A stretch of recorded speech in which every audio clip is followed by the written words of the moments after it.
T'es-tu déjà surpris à scroller sur ton téléphone alors que tu devais faire quelque chose d'important? Ou bien de suivre un fil de pensée qui ne mène nulle part, des histoires qui semblent réelles mais qui n'existent que dans ta tête? Et si je te disais que ton propre esprit te joue peut-être des tours sans même que tu le saches? Tu crois être aux commandes, mais souvent, c'est ton mental qui conduit ta vie, en mode automatique. C'est un peu comme si quelqu'un d'autre conduisait ta voiture pendant que toi, tu croyais tenir le volant. Ce que tu prends pour la vérité, ce ne sont souvent que des pensées qui vont et viennent, des scénarios inventés par ton cerveau. Tu vois, cette voix dans ta tête, celle que tu prends pour toi, est souvent un programme ancien, rempli de jugements, de peurs, de souvenirs, qui n'ont peut-être rien à voir avec la réalité. Regarde bien, combien de fois ton esprit juge, compare, anticipe, sans que tu en sois vraiment conscient.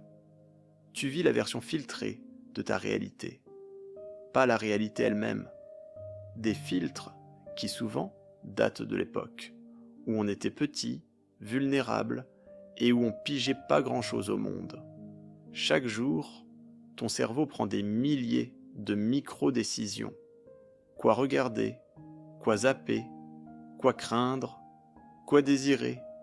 Il invente des scénarios pour expliquer le comportement des autres, pour prévoir ton avenir, pour décider si tu es en sécurité ou non. Et toi, tu es pris au dépourvu dans ces filets. Tiens, par exemple, essaye de deviner ta prochaine pensée. Tu ne peux pas. Tu n'es donc pas l'auteur direct des pensées qui traversent ta tête. Et puis, réfléchis une seconde. C'était quand la dernière fois que tu t'es assis en silence total, à ne rien faire, juste pour observer ce qui se passe en toi. Pas pour méditer, pas pour faire le vide, juste pour voir. La majorité des gens ne tiennent pas 30 secondes avant que le blabla mental ne prenne le dessus. Des voix venues de nulle part. Faut que je pense à j'aurais dû, des images d'hier, des peurs de demain. Tout ça arrive tout seul, comme un programme qui tourne en arrière-plan, en mode automatique. Et si ce n'était pas normal? Et si ce bruit mental permanent était une sorte de piratage qui dure depuis si longtemps qu'on a oublié ce que c'est que de penser avec clarté? Tu sais, le mental fabrique toujours des histoires, mais souvent avec des infos incomplètes, avec des blessures passées, avec des idées reçues, jamais remises en question. Résultat, tu réagis à des pensées, comme si elles étaient des vérités. Tes idées tournent en boucle.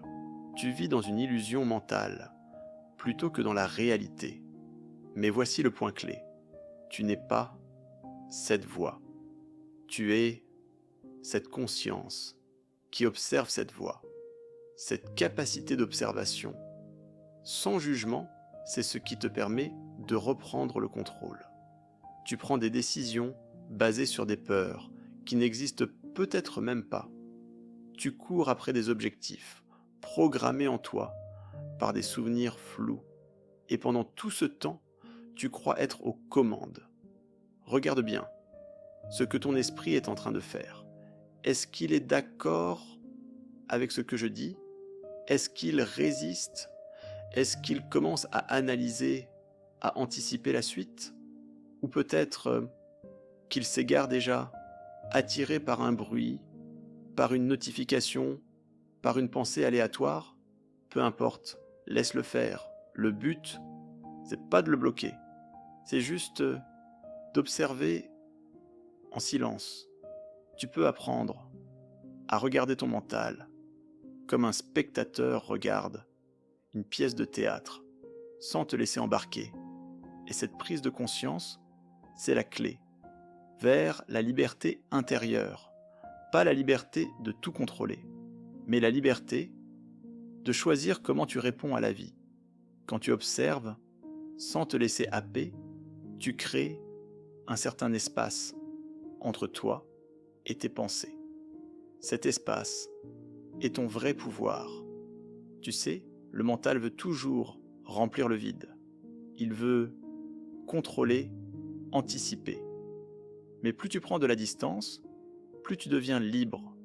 Et le moment où tu commences à te reposer dans cette conscience, au lieu de te perdre dans le bruit du mental, ta relation à la vie change radicalement. Les problèmes qui semblaient insurmontables deviennent gérables. Les émotions qu'on croyait figées se mettent à circuler. Et cette voix, dans ta tête, perd peu à peu son pouvoir. Tu commences à la voir pour ce qu'elle est vraiment, un simple phénomène qui émerge dans ta conscience. Et maintenant que tu as la clé, tu peux commencer à reprendre le volant, petit à petit, juste en observant, en doutant gentiment, en ne prenant plus tout ce que tu penses pour parole d'évangile. Cette présence qui regarde tout calmement, comme une légère brise. Reconnaître cela peut être troublant. L'ego va essayer de se défendre, de résister, il va créer du doute. Mais si tu tiens bon, tu découvres une paix, une lucidité nouvelle. Tu deviens capable de vivre ta vie avec plus de conscience, moins de réactions automatiques, plus de choix. Alors, prends ce premier pas. Observe ce qui se passe dans ta tête, sans jugement, sans résistance, et découvre que la vraie liberté commence là. Cette liberté, pour en goûter la saveur, ce n'est pas facile, ce n'est pas donné à tout le monde. Mais chaque instant où tu reprends conscience est déjà une victoire à féliciter. Si cette vidéo t'a touché, si elle a éveillé quelque chose en toi, laisse un petit like, un commentaire ou partage-la avec quelqu'un qui pourrait en avoir besoin. Et surtout, à la fin, ne crois surtout pas tout ce que ton cerveau te raconte. À la prochaine, mon ami.